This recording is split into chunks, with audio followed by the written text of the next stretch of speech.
మార్చి 15 లోపు పదవులన్నీ భర్తీ. పార్టీ పదవులతో పాటు నామినేటెడ్ పోస్టులు కూడా. రాజ్యసభ అభ్యర్థుల ఎంపికపై 2-3 రోజుల నిర్ణయం. మంత్రివర్గ విస్తరణపై ఏ చర్చ జరగలేదు అంటూ మహేష్ గౌడ్ చెప్తున్నారు. రాజ్యసభ అభ్యర్థిగా సింఘ్వి, వారంలో మరో అభ్యర్థిపై నిర్ణయం అంటూ చూస్తా ఉన్నాం. సో రాజ్యసభ అభ్యర్థికి సంబంధించినటువంటి ఎవరైతే ఉన్నారో ఒకసారి మరి మీటింగు ఎవరి గురించి అయింది ఏంటిది అనేది తెలవాలి. 2 రాజ్యసభ సీట్లు కాంగ్రెస్ కే అంట. సో ఎవరెవరికి ఉన్నారో ఒకసారి చూద్దాం. ఒకసారి అసెంబ్లీలో అధికార పార్టీ సభ్యులు 66 మంది, సిపిఐ, బీఆర్ఎస్ ఫిరాయింపు ఎమ్మెల్యేలు కలిపి 77కు పెరిగిన బలం. అదనంగా ఎంఐఎం అండ. ఒక రాజ్యసభ స్థానం కోసం పరిస్థితిని బట్టి 35 నుంచి 40 మంది వరకు ఎమ్మెల్యేలు అవసరం. బీఆర్ఎస్ కు నికరంగా ఉన్నది 27 మంది. సో రాజ్యసభ ఎన్నికల్లో క్రాస్ ఓటింగ్ జరిగిన సభ్యులపై అనర్హత వర్తించదు. సో అందుకే క్రాస్ ఓటింగ్ బలంగా జరిగేటువంటి అవకాశాలు అయితే కనబడతా ఉన్నాయి. సో దీనిలో 2 రాజ్యసభ సభ్యులు కూడా ఈరోజు కాంగ్రెస్ రాబోతున్నారు. దానిలో ఒకడు అభిషేక్ సింఘ్వికి ఆయనకే కొనసాగిస్తున్నట్టు కనబడతా ఉంది. ఇంకొకరు ఎవరు తెలంగాణ నుంచి. సో చాలా రకాల పేర్లు వినిపిస్తున్నాయి. బెల్లయ్య నాయక్ పేరు వినిపిస్తా ఉంది, జీవన్ రెడ్డి పేరు వినిపిస్తా ఉంది. సో రకరకాల పేర్లు అయితే వినిపిస్తుంది. మరి వీళ్ళకి ఇస్తారా లేకపోతే ఇంకా వేరే వాళ్ళకి ఎవరికైనా ఇస్తారా అనేది చూడాల్సిన అవసరం అయితే ఉంది. రాష్ట్రంలో ఎన్నికలు జరగనున్నటువంటి 2 రాజ్యసభ సీట్లు కాంగ్రెస్ ఖాతాలోనే చేరున్నాయి. శాసనసభలో పార్టీలకు ఉన్న ఎమ్మెల్యేల సంఖ్యాబలం సమీకరణలు బట్టి 2 స్థానాలు కాంగ్రెస్ గెలుచుకోవడం లాంఛనమేనని రాజకీయ వర్గాలు స్పష్టం చేస్తున్నాయి.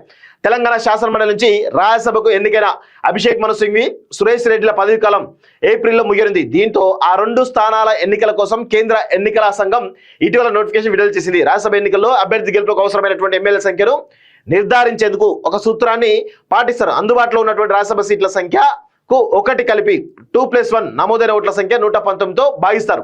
ఆ వచ్చిన ఫలితానికి 1 కలిపి 39.6+1 గెలుపు కోసం అవసరమైన ఓట్ల సంఖ్యను నిర్ధారిస్తారు. ప్రస్తుతం ఎన్నికలు జరగనున్నటువంటి 2 రాజ్యసభ స్థానాల కోసం ఒక్కో స్థానానికి కనీసం 40 మంది ఎమ్మెల్యేల బలం అవసరం. ఎమ్మెల్యేలు ఎవరైనా ఓటింగ్ గైర్హాజరైతే ఆ మేరకు కనీసం అవసరమైన బలం తగ్గుతుంది. సో అదేవిధంగా ఎవరి బలాలు ఎలా ఉన్నాయంటే, ప్రస్తుతం కాంగ్రెస్ కు మిత్రపక్షం సిపిఐతో కలిపి 67 మంది ఎమ్మెల్యేలు ఉన్నారు. రాజ్యసభ ఎన్నికల్లో ఎమ్మెల్యేలు క్రాస్ ఓటింగ్ కు పాల్పడిన అనర్హత నిబంధన వర్తించదు. ఈ లెక్కన బీఆర్ఎస్ నుంచి ఫిరాయించిన వారిని కలిపితే కాంగ్రెస్ బలం 77కు చేరుతుందట. ఫిరాయింపు ఎమ్మెల్యేలు పోగా బీఆర్ఎస్ కు మిగిలింది 27 మందే. ఇంకా 13 ఓట్లు తక్కువగా ఉన్నాయి. దీంతో కాంగ్రెస్ ఒక సీట్ను నేరుగా రెండో సీట్ను 2 ప్రాధాన్య ఓట్లతో గెలుచుకునే అవకాశం ఉంటుంది. బీజేపీ, ఎంఐఎం మద్దతు తీసుకున్న బీఆర్ఎస్ కు సీటు దక్కే అవకాశం కూడా లేదట. ఒకవేళ బీజేపీ, ఎంఐఎం ఓటింగ్ కు దూరంగా ఉంటే ఫార్ములా ప్రకారం గెలవడానికి 35 అవసరమైనటువంటి ఓట్ల సంఖ్య 35కు తగ్గుతుంది. అంటే ఎంఐఎం కానీ బీజేపీ కానీ ఓటింగ్ కు దూరంగా ఉంటే వాటి సంఖ్య 35కు తగ్గుతుందట. కాంగ్రెస్ కు 77 మంది బలం ఉండడంతో నేరుగా 2 సీట్లను గెలుచుకోవడానికి అవకాశం ఉందని చాలా స్పష్టంగా చెప్తున్నారు.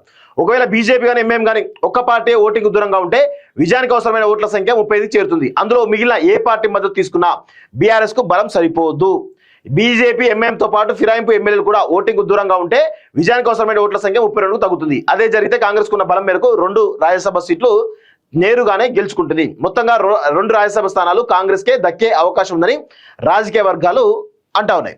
సో ఈ విధంగా మొత్తానికైతే 3 పాల్గొంటేనేమో 40 కావాలి. అన్ని పార్టీలు పాల్గొంటే 40 ఓట్లు కావాలి.